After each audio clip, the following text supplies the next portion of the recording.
Hi everyone. Last time we talked, it was about the reasons why you would want to be doing some estate planning, and that is to have family harmony.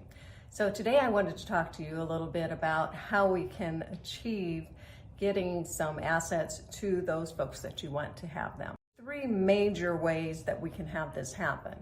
The first one is by contract. The second one is by your will or your trust. And then third way is how you have certain assets titled. So the first one I'd like to talk about is by contract. So contract law is going to supersede anything that you might have as far as how your will states things should pass on. Contracts are going to be life insurance, investment accounts, IRAs, 401ks, those type of accounts. And contract law says whoever you have named as your beneficiary are going to be the ones who get those assets upon your death. So for example, you have a life insurance contract, you have named your spouse as your beneficiary. When you pass on, your spouse will be the one that inherits those assets. So another way that you can pass on assets is through your will or your trust. The items that you typically find in your will or trust that are named are those that are non-contract.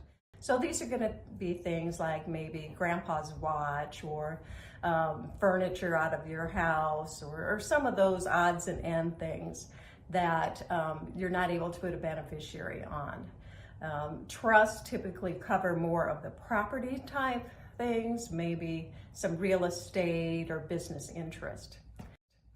So one thing to note when it comes to a will or a trust, even though you may put in your will and say, well, on this life insurance contract, I want my spouse to get the funds from that to be the beneficiary.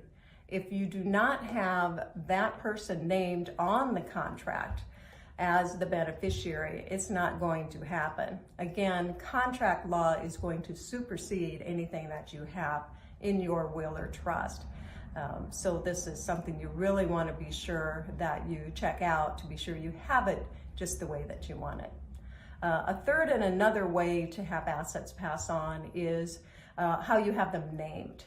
So many times I will see like a farm place that has mom and dad's name on it, but they have given it to the kids with life estate.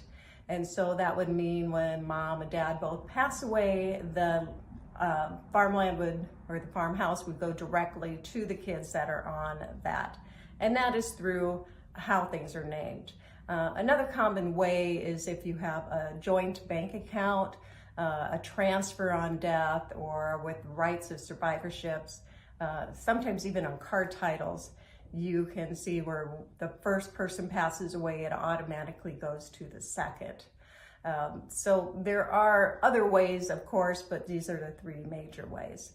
So it is really important that you check not only your will, but how your contracts and how you have certain assets named to be sure that they are passing on to those that you really want them to.